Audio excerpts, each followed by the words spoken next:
No matter how long I have been away, it's always good to be back home. Overcrowded, expensive, and hot, but it's still home. It's a place where I don't have to be at my best, where I can just be myself. The highlights for me are eating local food and catching up with family and friends. In this video, I talked to two friends who love Japan and have visited many times. Let's find out what they like and maybe dislike about Japan. We'll be using Singlish too, a form of Singaporean English. Hope you enjoy watching it. There will be 2 videos for this interview, so be sure to check out the next one too. Hello! Welcome back to Little Malayan. Today I have 2 friends here and we are going to talk about Japan. So, can you introduce yourself? My name is Janet. I'm a Singaporean living in Singapore. Yes, and my name is Patricia. I am also a Singaporean living in Singapore. But it's my dream to spend part of my retirement in Japan, a place that I love a lot. So we are now in the home of Janet and Patricia. Yes, and we just had a wonderful lunch. Yes, okay. So now we are going to talk about Japan, right? Because both of them has been to Japan many times. So can you tell me how many times have you visited Japan? I would say a number of years, maybe coming to about 20 years that I've been traveling to Japan. Firstly is for work, and now that after I got off the corporate world, it's more on leisure. Yeah, and I enjoy Japan. So you will go to Japan once a year? At least. At least. Yes, once or twice a year. Okay. Then, so up to now, do you have a favorite place in Japan? To me, it's very difficult, right? I think each and every area that I travel to, it just gives a very fresh, perspective. So if I go to, for instance, Kanazawa, well, it's going to be my favorite. If I go to Hokkaido, yes, that moment, it is my favorite. So every place that you went to, you find something attractive about it. Yes, find something attractive, and of course, in the first couple of years during my the work life, is primarily to just Tokyo. So for shopping, food, meeting my colleagues, and then now I'm moving more and more inward towards the nature, and where I see things that I don't get to see in Singapore. Right, I see deers. They're in the wild. I see owls. I see birds and all that. So it is a very different landscape. Yeah, and I'm more connected to nature now. Oh, okay. Yeah. So where are the places you've been to so far? Hokkaido. I think Kanazawa. I've been to the beach area, Miyazaki. Where was the other place that we went to? We went to the recent one was Koyasan. So which is a very sacred, almost like birthplace of Buddhism for Japan. So that was a very special, unique experience. We stayed at the temple. So that was nice. How was the experience staying in a temple? It is a very luxurious stay. We thought we were supposed to be sleep on the floor and lead the hard life of a Buddhist monk, right? But they cater well to the tourists, right? So it was quite luxurious. You have proper beds, and it's air conditioned. You have heater. You have proper, good, sumptuous Japanese. A Buddhism meal, right? Vegetarian meal. So it was a very pampered, religious experience. But it was fun because it was special because you stay at the temple and you get to participate in some of the activities, whether it's meditation or they had the fire ceremony, right? Then we did a night tour, cemetery tour, where we walked all the way into the grave of who is the Gobodaishi, right? Gobodaishi, right? Okay, so I think it's very unique. We didn't get to see all the temples that we think should be visited, so we'll go back there again. Oh. Yeah. Then I think the other one that I feel very especially connected to is because in October of last year we went to Kanazawa, right? And then and we drove up to the Noto Peninsula, Wajima Market, to the salt farms, the beach. I can't remember what is that beach that you can drive on, yeah, okay, and then Chirihama or something like that, yeah. When you can drive on the beach, and make the sound or something. Yeah. Well, but you just drive your car on the beach along the ocean, right? So that was a very unique experience. But what is really special is that sadly on 1st of January, all right, the earthquake happened, right, and devastated the whole Noto area, all the places that were affected, right. As much as we feel grateful that we were able to visit, right, it is also sad that there's so much devastation there that it would take a long time to rebuild because there's so much beauty in that area, the people, the culture. So it will take a while, but in a way we feel grateful that we had a chance. But again, all right, it's not that we are grateful. It's just that there's a special connection because all of a sudden it changed, right? Yeah. So there are those kind of memories that we have in our travels, right? So we don't take things for granted, I guess. Right. Yeah. Don't take beauty for granted. Okay, right. Okay, so the next question is that you have driven in Japan many times. So how do you find driving in Japan? Like is it difficult? Is it very different from Singapore? Like what difficulty do you have when driving in Japan? Okay. I love driving in Japan because it gives us the freedom to go to many places, right, at our own pace. And I love driving in Japan because it's driving on the same side as Singapore, right? Okay. Yes, right-hand drive, right? Yes. So that makes things a little bit, not a little bit, but much easier. Yeah.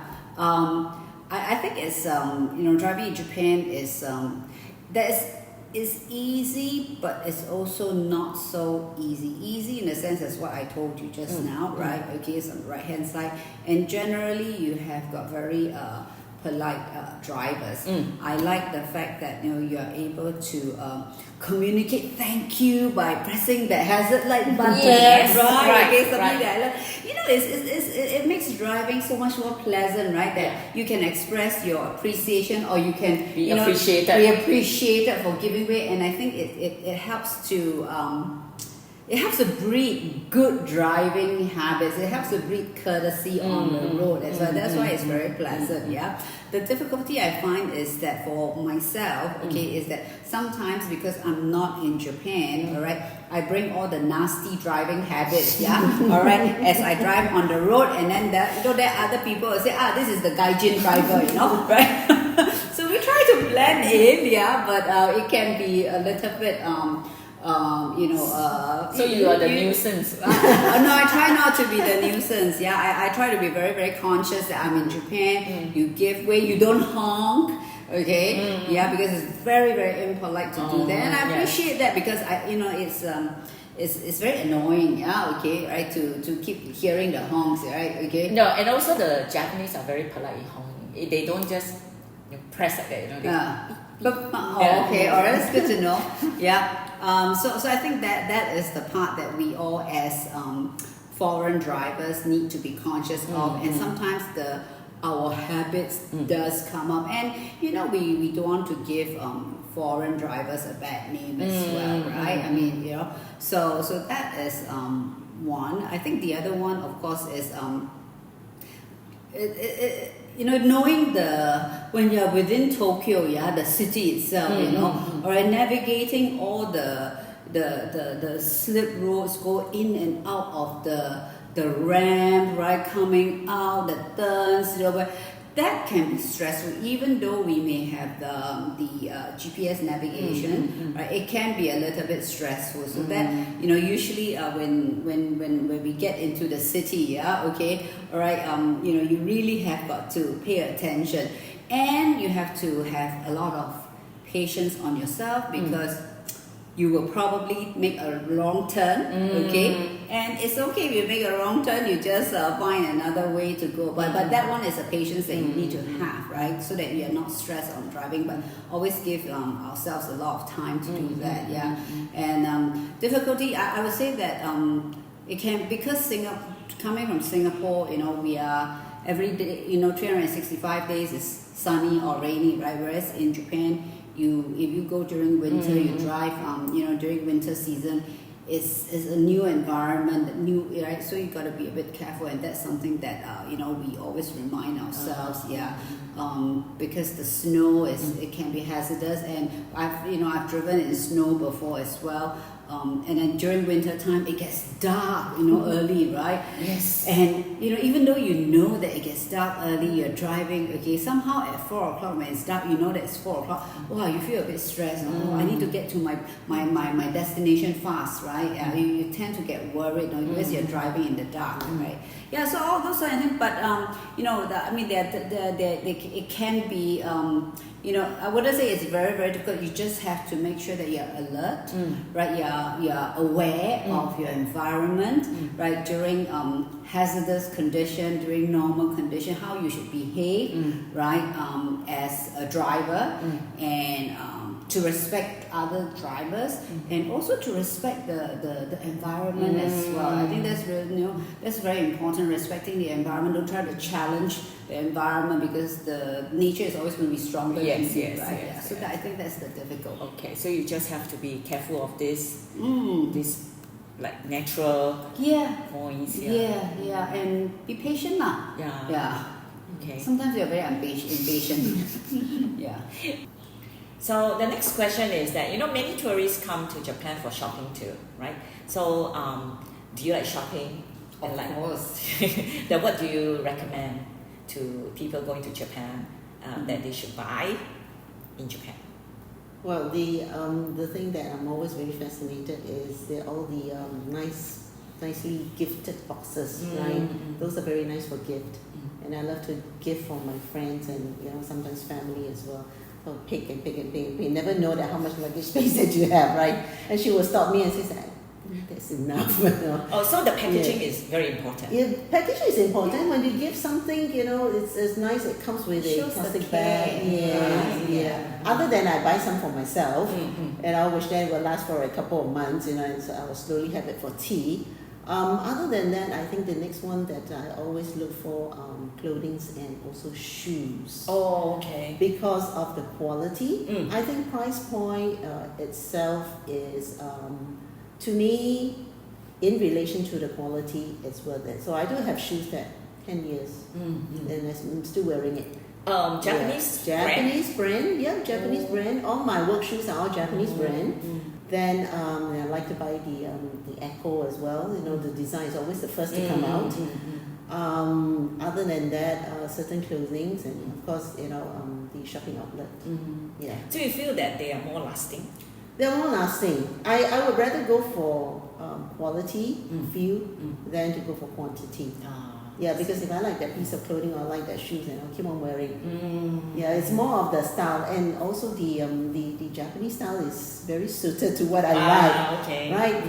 During the summertime, you just see them. Very simple. Simple colors are nice, and in springtime, in summertime, you see that the colors are very pleasant. Yeah.